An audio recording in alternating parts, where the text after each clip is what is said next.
తాకట్టులో ఉన్న బంగారాన్ని విడిపించి ఆ రోజున్న మార్కెట్ ధర కట్టి మిగిలిన డబ్బును మీకు అందిస్తుంది కొమ్మూరి గోల్డ్. నమస్తే, నేను ముఖేష్. ఈరోజు మనతో పాటు ఉన్నారు ప్రముఖ ఆధ్యాత్మికవేత్త, హనుమత్ ఉపాసకులు రాజేశ్వర్ శర్మ గారు. నమస్కారం గురువు గారు. నమస్కారం అండి. ముఖ్యంగా సార్, మీరు హనుమత్ ఉపాసకులు. హనుమాన్ చాలీసా ప్రతిరోజు చదవడం వల్ల కలిగే ఫలితాలు ఏంటి? నిజంగా హనుమంతుని ఉపాసిస్తే చాలా మనోధైర్యం కలుగుతుంది, ఆయన శ్లోకం చదివినా ఎక్కడ లేనంత మనకు శక్తి వస్తుందని చెప్తూ ఉంటారు. మరి ఇదే హనుమాన్ చాలీసాని ప్రతిరోజు చదవడం వల్ల ఎటువంటి ఫలితాలు కలుగుతాయి? లేదు, ప్రతిరోజు కుదరని వాళ్ళు మంగళవారం కానీ శనివారం కానీ ఎన్నిసార్లు చదవాలి? ఇలా చదవడం వల్ల ఒక జీవితం యొక్క ఒక మనిషిలోని జీవితంలో ఎలాంటి మార్పు వస్తుందంటారు? శ్రీ హనుమతే నమః. హనుమంతుల వారికి ఒక వరం ఉందండి. భవిష్యత్ బ్రహ్మ అని ఒక వరం ఉంది. భవిష్యత్ బ్రహ్మ అని ఎందుకు వరం ఇచ్చారు? అందరు దేవుళ్ళు కలిసి అంటే ఆయనకి భవిష్యత్తులో బ్రహ్మతో సమానమైనటువంటి శక్తి, అంటే తలారాతను కూడా మార్చగలిగినటువంటి శక్తి కలిగిన వాడు ఎవరైనా అవతార స్వరూపుడు ఉన్నాడు అని అంటే ఆయనే ఆంజనేయ స్వామి. చాలామందికి తెలుసు, బుద్ధిర్బలం యశోధైర్యం నిర్భయత్వం అరోగత అజాడ్యం వాక్పటుత్వం చ హనుమత్ స్మరణాత్ భవేత్. హనుమంతుని స్మరించడం వల్ల బుద్ధి, బలము, యశస్సు, ధైర్యము, అరోగత. అరోగత అంటే రోగము లేనటువంటి శరీరము. ఒకవేళ శరీరంలో ఏదైనా రోగం ఉన్నా కూడా నశింపజేసేటటువంటి శక్తి హనుమత్ నామానికి ఉంది. ఓకే. అజాడ్యం, జాడ్యం లేకపోవడం అంటే శారీరకమైనటువంటి బద్ధకం లేకపోవడం, శారీరక ఉత్సాహాన్ని కలిగించేటటువంటి సేవ ఏదైనా ఉంది అంటే అది హనుమంతుల వారి సేవ.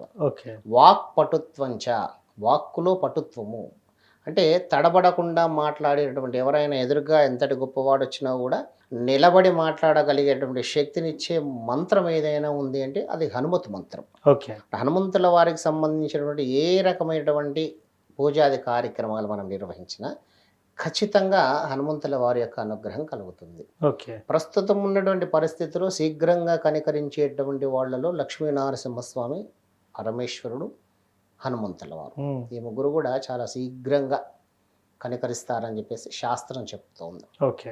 హనుమంతుల వారిని సేవించేటువంటి విధానంలో శైవాగమంలో సేవించవచ్చు, వైఖానసాగంలో అంటే శైవ సాంప్రదాయం ప్రకారంగా రుద్రంతో పూజించవచ్చు, ఓకే. వైఖానసాగం ప్రకారంగా పురుష సూక్తంతో పూజించవచ్చు. అంటే శివుడికి సంబంధించిన సేవలన్నీ చేయగలడు. ఆగమ శాస్త్రంలో శైవాగమం అన్న ఒకటి సపరేట్గా శివుడికి సంబంధించిన ఆగమ శాస్త్రం ఒకటి ఉంటుంది.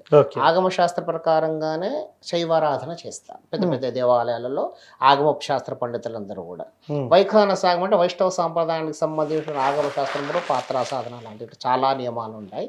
ఆ నియమాలను అనుసరించి వైష్ణవ సాంప్రదాయానికి సంబంధించినటువంటి దేవతామూర్తుల అర్చన అనేది ఉంటుంది. హనుమంతుల వారికి శైవ సాంప్రదాయము, వైష్ణవ సాంప్రదాయం బిల్వపత్రాన్ని సమర్పించవచ్చు, తులసి పత్రాన్ని సమర్పించవచ్చు, రుద్రంతో పూజించవచ్చు, మణిసూక్తంతో పూజించవచ్చు, తర్వాత పురుష సూక్తంతో పూజించవచ్చు. ఇది హనుమంతుల వారి సర్వదేవతా స్వరూపం కాబట్టి ఆయనకి ఏ రకమైనటువంటి సేవ అయినా కూడా ఆయన కనికరిస్తాడు. తర్వాత హనుమాన్ చాలీసా అనేది చాలా సుప్రసిద్ధమైనటువంటి, అందరికీ తెలుసండి. హనుమాన్ చాలీసా పఠించడం వల్ల శ్రవణ మాత్రము చేతనే, అంటే హనుమాన్ చాలీసాను వినడం వల్లనే ఎన్నో గొప్ప ఫలితాలు ఉన్నప్పుడు దాన్ని మనం స్వయంగా పఠిస్తే ఎంతో అద్భుతమైనటువంటి ఫలితాలను మనం చూడవచ్చు. అయితే టైం లేదు అనేటటువంటి ప్రస్తుతం ఉన్నటువంటి సమాజంలో చాలామంది నోటెంబట వినేటటువంటి మాట ఇది టైం లేదు. టైం లేదు అని అనుకున్నప్పుడు జీవితంలో ఉండేటువంటి అన్ని నిత్యకృత్యాలకు టైం ఉంటుంది. అంటే మన స్నానం చేయడానికి, పోవడానికి అన్నిటికి ఉంటుంది. దేవతా స్వరూపం దగ్గరకు వచ్చేటప్పుడు దేవతార్చన, గుడికి వెళ్ళాలన్నప్పుడు మాత్రం టైం లేదు. నేను ఇంట్లో ఇలా మొక్కేసి వెళ్ళిపోతాను అని అంటే ఆయన కూడా నువ్వు మొక్కేసి వెళ్ళిపోయినప్పుడు ఆయన అట్లా చూసి చూడనట్టు వదిలేస్తాడు. ఎవరైనా అంతే. ఓకే. మనుషులు కూడా మనం ఒకసారి ఆయన పలకరించేసి వెళ్ళిపోతే దాని తర్వాత మళ్ళీ వారికి ఎదురు ఉరికినే ఆయన్నాడు. భగవత్ స్వరూపం కూడా అంతే. ఆయన తీక్షణంగా చూడాలి. ఏ దేవతామూర్తిని మీరు సేవించినా కూడా, ఏ దేవతా దేవాలయానికి వెళ్ళినా కూడా స్థిరమైనటువంటి భక్తి. ఆయన ఏం గంటలు పూజను బొటన వేల మీద కూర్చొని తపస్సు చేయమంటలే. మనకు అంత శక్తి లేదు, అంత సమయం లేదు వాస్తవంగా కూడా. కానీ ఒక ఉపాసన అంటే ఒక నస అంటే ఇప్పుడు చిన్నపిల్లలు ఏదైనా కావాలని మారం చేస్తూ ఉంటారు పెద్దవాళ్ళని. అవును. రోజు అదే పనిగా అడుగుతుంటారు. ఇప్పుడు ఒక తల్లి వంట చేస్తున్నప్పుడు ఒక చాక్లెట్కి ఒక 10 రూపాయలు కావాలి అని అనుకున్నప్పుడు వెళ్ళి అమ్మకు 10 రూపాయలే చాక్లెట్ కావాలంటే ఫస్ట్ ఉన్నటువంటి పరిస్థితుల్లో మొట్టమొదట తల్లి కొంచెం చిరాకు పడుతుంది. నేను పని మీద వెళ్ళిపో అంటది. కొద్దిసేపు తర్వాత మళ్ళీ వస్తుంది ఆ పాపనో బాబో. అలా ఒక 10 సార్లు వచ్చేటప్పటి చివరికి విసుగొచ్చేస్తుంది. విసుగొచ్చేసి 10 రూపాయలు తీసి పడేస్తుంది. కొనుక్కపోయామన్నాను. తిట్టినా కూడా కోరిక నెరవేరింది అక్కడ. ఓకే, మీకు ఇక్కడ అర్థమైంది కదా. అంతే కదా. కోపంతోనైనా 10 రూపాయలు ఇసిరేసినా కావాలన్నటువంటి ఫలితాన్ని ఆ నస అంటే ఆ కావలసినటువంటి వస్తువు మీద అభిమానంతో ఎలాగైతే తల్లిని ఏమి రిక్వెస్ట్ చేస్తుందో అడుగుతుందో మనం కూడా భగవంతుని ఎలా వేడుకోవాలి.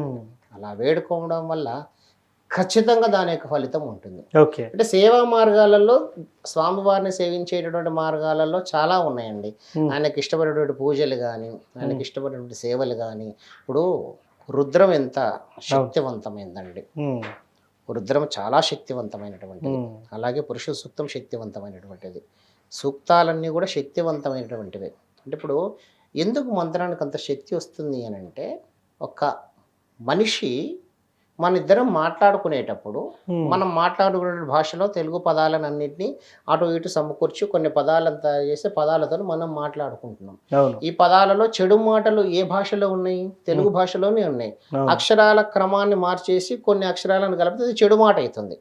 చెడు మాట మాట్లాడినప్పుడు ఎదురుగా ఉన్నటువంటి వాడు చెడు మాట మాట్లాడినప్పుడు మన శరీరం లోపల ఒక రకమైన ప్రేరేపణ కలుగుతుంది. కోపం వచ్చేస్తుంది, ఆవేశం వచ్చేస్తుంది. నువ్వు నన్ను అంత మాట అంటావా అని శరీరం అంతా ఏం జరిగింది? ఒక మాట మాట్లాడడం వల్ల శరీరానికి ఏమన్నా హాని జరిగిందా? ఏం జరగలేదు. జరిగినప్పుడు మరి నీకు అంత కోపం ఎందుకు వచ్చేస్తుంది అని అంటే, ఆ మాట్లాడినటువంటి మాట చెడు అనేది ఎప్పటి నుంచో మనం వినున్నాం.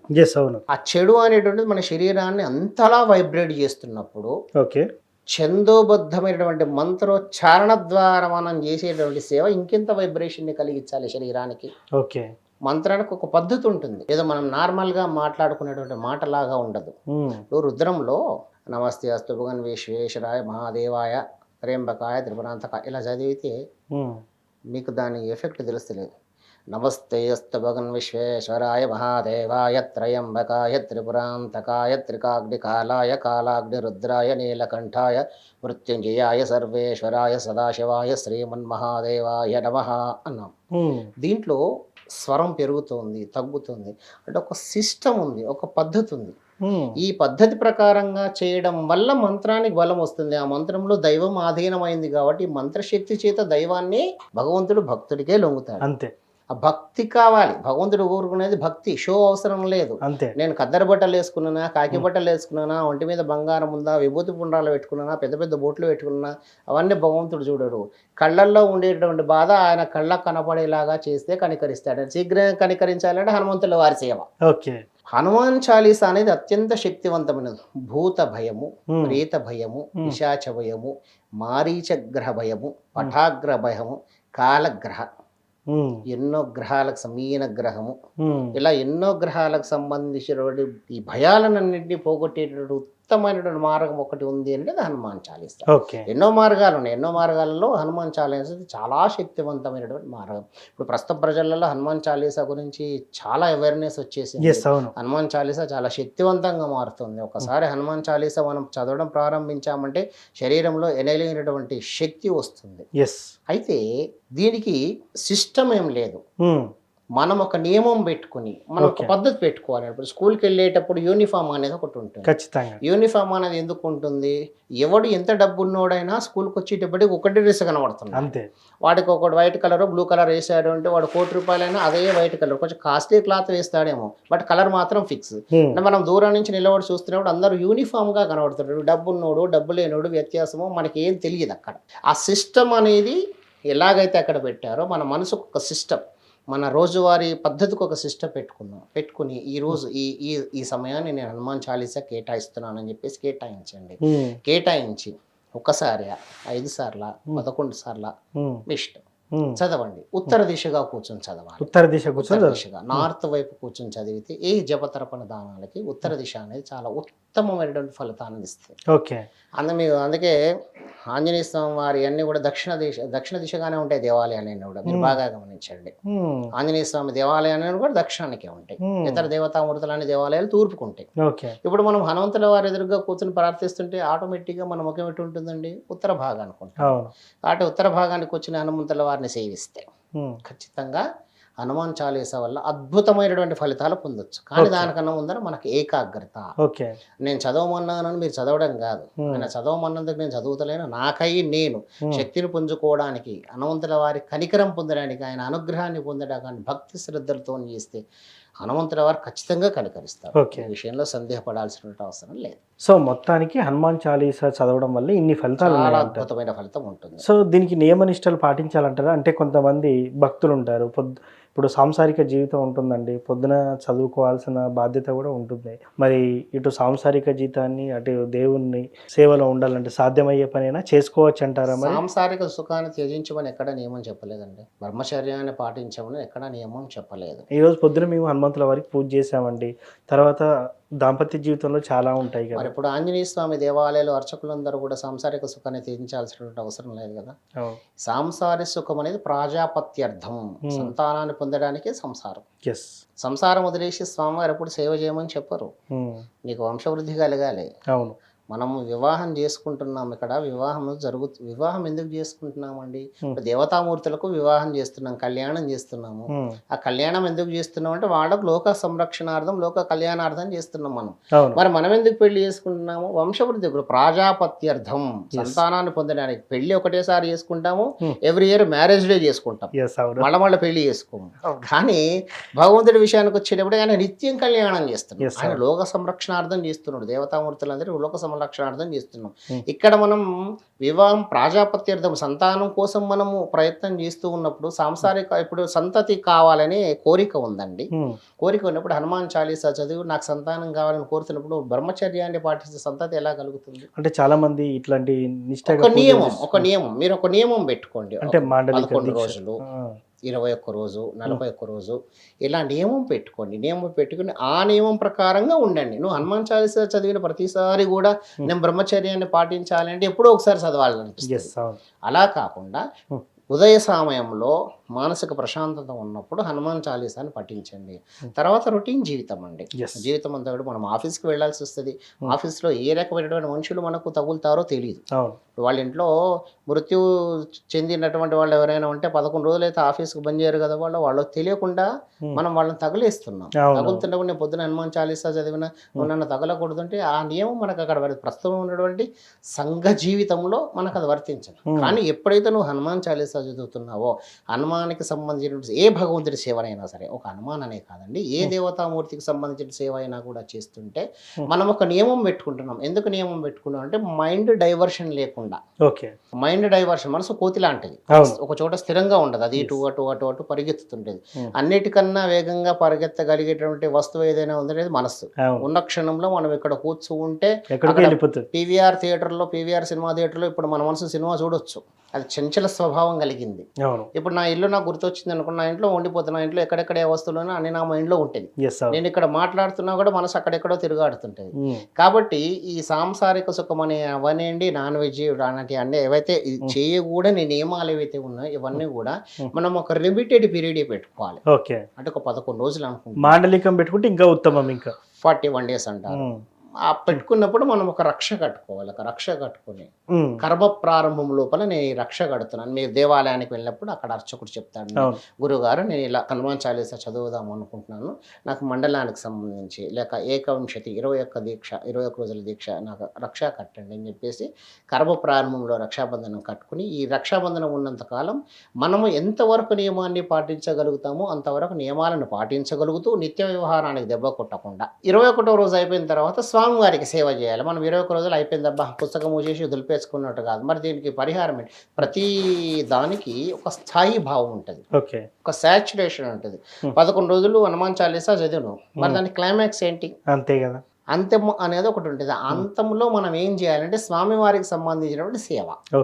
ఆయనకు ఆకు పూజ ఇష్టము, వడమాల ఇష్టము, పాలమాల ఇష్టము, సింధూరం ఇష్టము, అభిషేకం ఇష్టము, నీకు నచ్చినటువంటి సేవ. ఏ సేవ నువ్వు చేయగలుగుతావు మనస్ఫూర్తిగా చేయాలండి. భగవంతుడి దగ్గర సేవ చేసేటప్పుడు మనస్ఫూర్తిగా చేయాలి. శక్తికి మించి చేయకూడదు, శక్తి లోపం చేయకూడదు. అంతే. నాకు నిజంగానే 2000 రూపాయలు కట్టి సేవ చేసేటువంటి అదృష్టం ఉంది, అవకాశం ఉంది, శక్తి ఉంది అన్నప్పుడు అబ్బా ఆకుపూజ చేస్తే సరిపోతుందిలే. మరి 11 రోజులు ఇంతగానో కష్టపడి చేసినప్పుడు దేవతార్చనకు వచ్చేటప్పటికి అంత పీనాస్తనం చేయాల్సిన అవసరం చేయొచ్చు. లేదు. అవును. మనం ఆయనకి ఒక్కటి గుర్తుపెట్టుకోండి, భగవంతుడికి నువ్వు నాకు ఇది ఇస్తే నేను నీకు ఇది ఇస్తాను అనకూడదు. ఓకే. నేను నీకు ఇది ఇచ్చాను, నువ్వు నాకేమి ఇస్తావు అని క్వశ్చన్ చేయొచ్చు. భగవంతుని మనం ప్రశ్నించాలంటే ముందు మనం ఏదైనా చెయ్యాలి. అవును. ఇప్పుడు ఇద్దరు పిల్లలు కొట్టుకుంటూ ఉంటే ఒక పిల్లవాడు మన పిల్లవాడు, ఒక పిల్లవాడు పరాయి పిల్లవాడు. మన పిల్లవాడు మీద ఉన్నటువంటి అధికారం అవతల పిల్లవాడి మీద మనకు ఉండదు. వీడిని మనం ఒకటి పీకినా కూడా ఎందుకు కొట్లాడుతున్నాం, ఒకటి పీకినా కూడా వీడేం బాధపడ్డాడు, బికాస్ ఆఫ్ వీడు మనవాడు. అవును. అవతల వాడిని కొడితే అక్కడి నుంచి పేరెంట్స్ వస్తారు. అవును. నువ్వు ఎందుకు కొట్టిన మావని అవసరం ఉన్నప్పుడు మేము మా మీ అనేది ఏదైతే వ్యత్యాసం ఉందో అట్లా భగవంతుడి దగ్గరకు వచ్చేటప్పటికి మామే అనే వ్యత్యాసం ఉండదు ఆయన. ఇప్పుడు మనకి ఎప్పుడు అధికారం వస్తుంది అంటే నా అనుకున్నప్పుడు అధికారం వస్తుంది. నువ్వు నా అనుకుని ఎప్పుడు అనుకుంటావు, నువ్వు ఆయనకు సేవ చేసుకోవాలి. మనస్ఫూర్తిగా సేవించండి. నేను ఒక సేవ చేస్తున్నాను, నీ మీద అప్పు పెట్టిన, నీకు ఒక ఆకుపూజ చేసిన, నాకు ఇప్పుడు కష్టం లేదు, నేను కష్టం లేని సమయంలో నేను నీకు ఒక ఆకుపూజ చేసిన, ఇదేంటంటే మన అకౌంట్లో బ్యాలెన్స్ లాంటిది ఎప్పుడన్నా డ్రా చేస్తాను, నేను వేసిన, నా కష్టం ఉన్నప్పుడు ఆ సమయంలో నేను చెయ్యలేనేవో అంటే ఇప్పుడు ఒక ఆకుపూజ, ఒక వడమాల, స్వామివారికి సంబంధించిన ఒక సేవ నేను చేసి పెట్టుకున్నానండి. ఎప్పుడో నాకు అనారోగ్య పరిస్థితి వచ్చింది, నేను బెడ్ నుంచి లేవలేని పరిస్థితుల్లో ఉన్నా. నేను అప్పుడు దేవుడి దగ్గరికి వెళ్ళి సేవ చేసుకోవాలంటే నాకు శరీరం సహకరిస్తలేదు. నేను అప్పుడు చేసిన సేవ బ్యాలెన్స్ ఉంది కదా, ఆయన దాన్ని కాంపన్సేట్ చేస్తాడు. ఆయన భగవంతుడు అండి, ఆయన ఇస్తాడు, ఎప్పుడు తీసుకోడు, అంతే ఆయన ఇస్తాడు. ఇప్పుడు ఆయన మనకు దండం పెట్టుకుంటాం, దేవుడా నాకు 10 లక్షలు ఇస్తే నీకు 1,00,000 రూపాయలు ఇస్తాడు, పోన్లే 9 లక్షలు ఉంచుకున్నా కూడా 1,00,000 రూపాయలు అయితే నాకు ఇస్తుండే కదా. భగవంతుడు ఎంత గొప్పవాడంటే ఒక మామిడి చెట్టు నుంచి మనం మామిడి పండు తెంపుతున్నాం, తీసుకొని పోయి ఆయనకు పెడుతున్నాం. మామిడి పండు ఎవడు సృష్టించాడండి, మీరా నేనా? భగవంతుడు. ఆయన సృష్టించిన దాంట్లోంచి 50 కాయలలో 2 కాయలు తీసుకొని పోయి దేవుడికి నైవేద్యం పెట్టి మిగతా 48 కాయలు మనం తింటున్నాం. పోన్లే 2 కాయలు అయితే నాకు సమర్పించిండు. పువ్వు మనం పెట్టింది కాదు, ఆకు మనం పెట్టింది కాదు, పత్రం మనం పెట్టింది కాదు, నీళ్లు మనం సృష్టించింది కాదు, ఏది మనం సృష్టించింది కాదు. భగవంతుడి సృష్టిలోంచి అదే మనం కొంచెం తీసుకెళ్ళి ఆయన పెట్టేసి నేను నీకు ఇస్తున్నాను భగవంతుడు అని మనం దండం పెట్టుకుంటే కూడా ఆయన సంతోషించి వరం ఇస్తున్నాడు. అంటే భగవత్ సేవలో నిస్వార్థం ఉండాలి, స్వార్థం లేకుండా సేవ చేస్తే ఖచ్చితమైన ఫలం ఏ దేవతామూర్తి అయినా సరే. ఇప్పుడు మనం మాట్లాడుకున్నది హనుమంతుల వారి గురించి కాబట్టి హనుమంతుల వారికి మనం నచ్చినటువంటి సేవ చేస్తే ఆ కొన్ని సేవలు ఇష్టం ఉంటాయి, ఆ సేవలు కనుక మనం చేస్తే ఖచ్చితంగా మనకు అద్భుతమైన ఫలితం మనం పొందొచ్చు.